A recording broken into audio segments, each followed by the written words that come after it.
আসসালামু আলাইকুম রহমতুল্লাহি ওয়া বারাকাতুহু। আজকে আমরা হজরত উসমান রাদিয়াল্লাহু তাআলা আনহু এর খিলাফতকালে হজরত আলী রাদিয়াল্লাহু তাআলা আনহু এর ভূমিকা সম্পর্কে আলোচনা করব।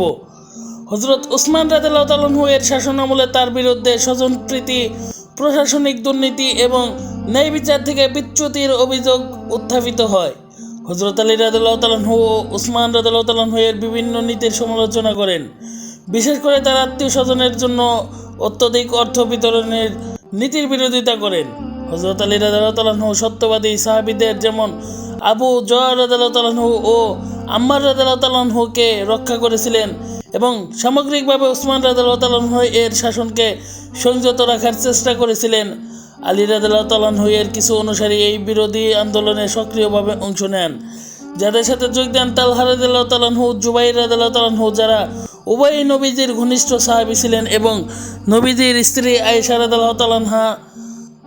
আলী রাদিয়াল্লাহু তাআলা আনহু এর সব সমর্থকদের মধ্যে মালিক আল আশতার রাদিয়াল্লাহু তাআলা আনহু এবং অন্যান্য ধর্মীয়ভাবে শিক্ষিত কুরআ কোরআন পাঠক ব্যক্তিরা অন্তর্ভুক্ত ছিলেন। যদিও তারা আলী রাদিয়াল্লাহু তাআলা আনহুকে পরবর্তী খলিফা হিসেবে দেখতে চেয়েছিলেন, কিন্তু তাদের সাথে আলী রাদিয়াল্লাহু তাআলা আনহু এর কোনো প্রকার সমন্বয়ের প্রমাণ পাওয়া যায় না।